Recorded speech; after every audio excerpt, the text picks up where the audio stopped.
welcome to another rendition of Hey Pastor, Have You Seen This? A production of Allen Creek Community Church.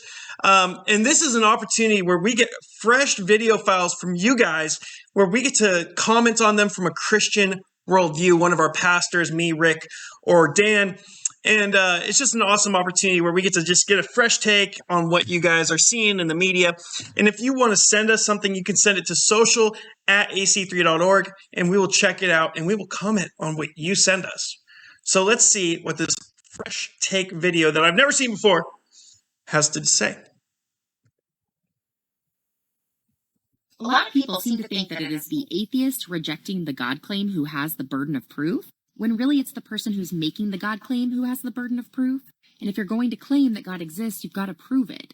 Otherwise, there are going to be people who don't believe it. And just because someone doesn't believe it and is talking about their unbelief and is talking about the harmful impacts of these beliefs doesn't mean that they're trying to prove that your claim isn't true. If you are claiming that God exists, I can't prove that that's not true. That's not how that works. There's no way to prove that your God doesn't exist. But if your God does exist, there should be a way to prove that he does. And if you can't prove that, then I have every reason to reject it. And the reason I don't believe it is because you've yet to prove it. A lot of people seem to think that it is the atheist rejecting the God. Okay. So, she dispelled her own argument. So the burden of proof is on the person who is searching, seeking, whatever it might be. And to say that there is no burden of proof on an atheist to prove that God doesn't exist is basically disproving that God doesn't exist. It's confusing. So in essence, if I'm a scientist and I'm trying to disprove God's existence, I'm going to do everything in my power to seek the answer that God doesn't exist. And I'm going to do everything in my power to prove that he doesn't exist. And so with that, the burden of proof is on me to prove to the world that he doesn't exist. And so one of the things that's interesting is that Stephen Hawking actually tried to do this. He tried to prove that God didn't exist. And he brings it down where he gets down to the Big Bang, and he gets down to this moment with the Big Bang.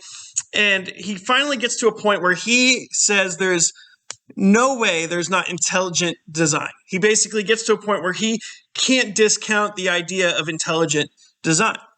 And so with her, what she's saying right now, saying that the burden of proof is on us as Christians, people who believe in God, to prove his existence, doesn't make much sense compared to the idea that an atheist doesn't have that same burden of proof. Because in essence, Christianity and following God is totally on you as the believer to go and search this answer out. And so I think that if you ask honest questions, if you really dig deep into this, you'll start to find answers that prove God's existence. Many of those things being the miracles of Jesus that are recorded not only in your Bible, but in other historical documents as well. And so as you continue to walk through that process, there is a burden of proof that we can prove God's existence. But the burden of proof itself is actually on you. So that's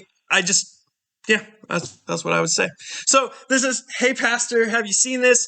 If you have any other videos you want to send to us, one of our pastors can have a take for you. And you can send it to social@ac3.org.